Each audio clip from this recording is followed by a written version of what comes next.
here for Seconds Out. Delighted to be joined in his own back garden by Eddie Hearn. As you always say, I'd fight him in his own back garden. Well, I'll interview you in your own back garden. I might fight you in it. Yeah, That's a fair fight. I'm guessing we're both average or useless. Useless, me. I'm going to say average. Okay, you win then. If you I don't know. You got to beat me. Yeah, maybe. How have you enjoyed the event today, and how well it's been received? Does that just reinforce that you made the correct decision in moving with DAZN in the UK? Yeah, I mean, look, you know, as we've said, it's kind of like last week, we had a fantastic deal with Sky. We had everything that we wanted, but we wanted more.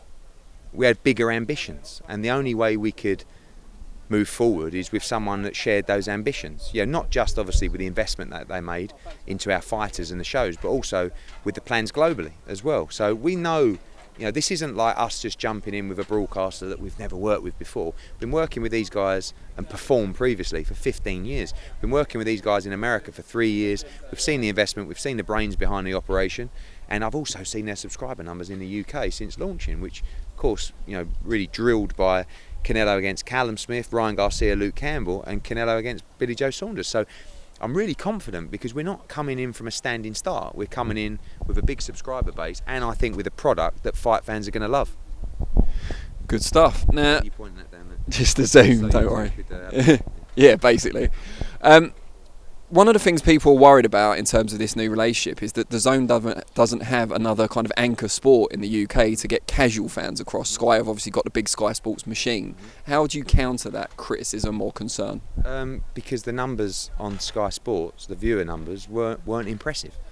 You know, and that's the reality. You know, we are going to do the same numbers on DAZN that we were doing on Sky Sports. So I agree with you, the ability to cross-promote across other sports, which to be quite frankly they weren't really doing anyway, doesn't really matter. There's another deal that will be announced in the next couple of weeks with another broadcaster that's going to really sort of shake it up and cause a lot of interest for additional exposure for our fighters. But you know, this is a global product, it's a global platform.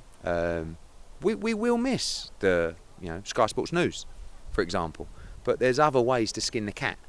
You know, and this is why these guys are very, very clever. These partnerships are so important, and that will be all boxed off, and we'll make sure that the fighters will not just receive the best deals and the best opportunities to fight the fights they need to and want to, and fights internationally, but they will get the coverage and exposure they deserve. Also, Danny, we've done a really good job to build the platform of Matchroom Boxing, and, quite frankly, my platform as well, which I now have to use more and work harder with to make sure we engage with the fans, the fighters can benefit from those platforms, and we give them exposures across many different platforms and many different levels.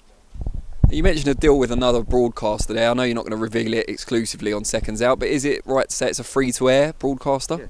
Yes it is, yes. And will that be in the form of live action or highlights or a combination of the two? Potentially a combination. It's really about building the narrative and then the story of the fight nights, and also the story of the fighters. You know as well as anyone, these fighters have incredible stories. You know, I'm as passionate about content and shoulder programming as I am about the live events. So I want to tell the stories. I want people to find out about how Lawrence Okoli went from McDonald's in Waterloo to the World Championship. I want people to find out about Richard Riakporhe, you know, where he was involved in Anthony Joshua. These are compelling stories. So it's really about, yes, fight night coverage and fight week build-up, but it's also about giving the fighters a platform for us to tell their story.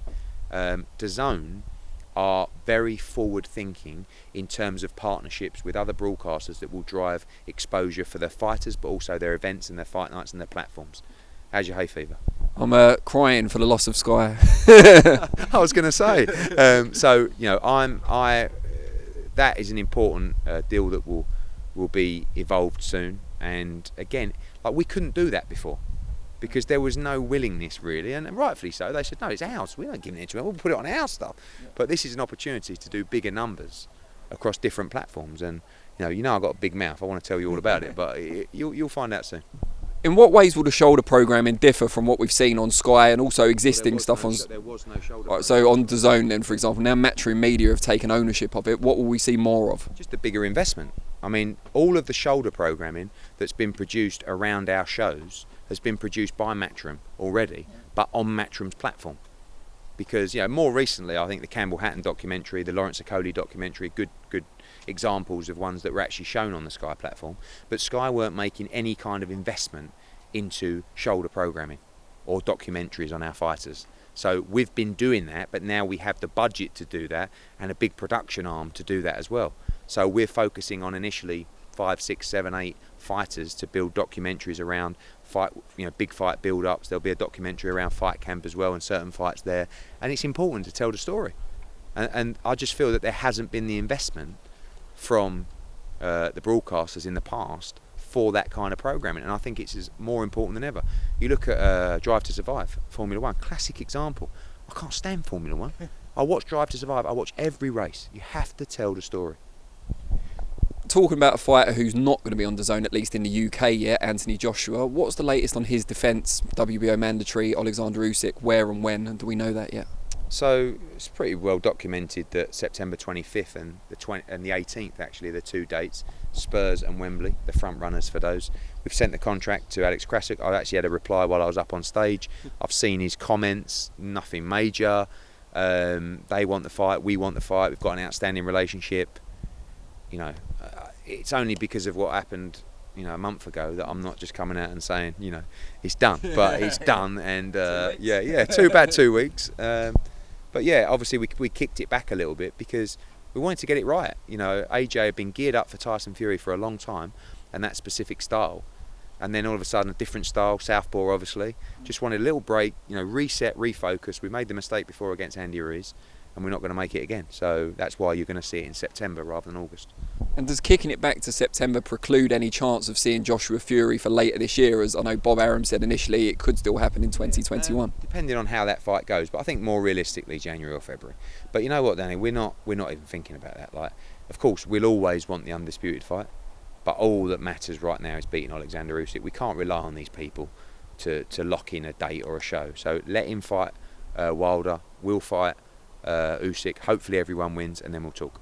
Which of the 2 heavyweight champions has the tougher challenge in your view in their next fight, Fury or Joshua? Joshua, for sure, because Fury's beaten him twice already. I know one was a draw, but he won the fight easy. The second fight was a mismatch. And of course, Usyk and AJ have never boxed before. I mean, Deontay Wilder has power, but he's also unbelievably limited in terms of skill set. Usyk may not have as much power as Wilder, but we do know is his skill set is second to none. He's a pound for pound fighter, and Joshua at the moment is not on that list. So hopefully when he beats him, he'll get the respect he deserves. But it's a brilliant fight. And for people out there who maybe have DAZN, thinking about getting DAZN, just tell them what they can expect from Fight Camp and for DAZN longer term with your partnership. Well, there's hundreds and hundreds of thousands that have already got it, so they know what to expect. But of course, they've been quite limited at the moment in terms of what they've had because this is the first major deal. So what you're going to get is an unrivaled destination for boxing. If you are a fight fan, if you have any interest in boxing at all, the value for money, particularly at the moment, and we all know, you have to be a genius to know that $199 is not going to last forever. What it will do is it will last through Fight Camp, particularly. But if you have any interest in boxing or you're a fight fan, this is a destination dedicated to the sport of boxing. Our shows from all around the world, also in the US, Golden Boy as well. But minimum of 16 shows in the UK that are all going to be absolutely banging. You've got all our shows in the US, you've got our shows in Mexico, in Italy, in Spain. As I said, the Golden Boy shows, Canelo Alvarez, Gennady Golovkin, probably AJ. And I think that this is, for me, the first time, well, it is the first time, and I don't think it'll ever be repeated. You see what is essentially a global platform for one sport. It's never been done before, it will never be done again. We're going to build a talent team that will announce, well, we've done the deals, but we'll announce it this week. You're going to love it. You're going to love it because this is built for you.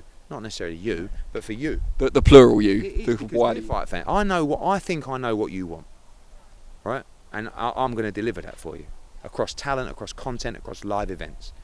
So, as I said, if you haven't subscribed to DAZN yet, subscribe now. It's $1.99 a month. I think over the 3 fight camps, what's that? 66p a show. 9p a day, like that. Well done. Sign him up. Look, you can't get better value at the moment, but I hope people trust us because we wouldn't have made this move if this wasn't the right move for our business, our fighters and our sport. So tune in, buckle your seatbelts and get ready to see what we're about to do. Great stuff, Eddie. Really appreciate your time.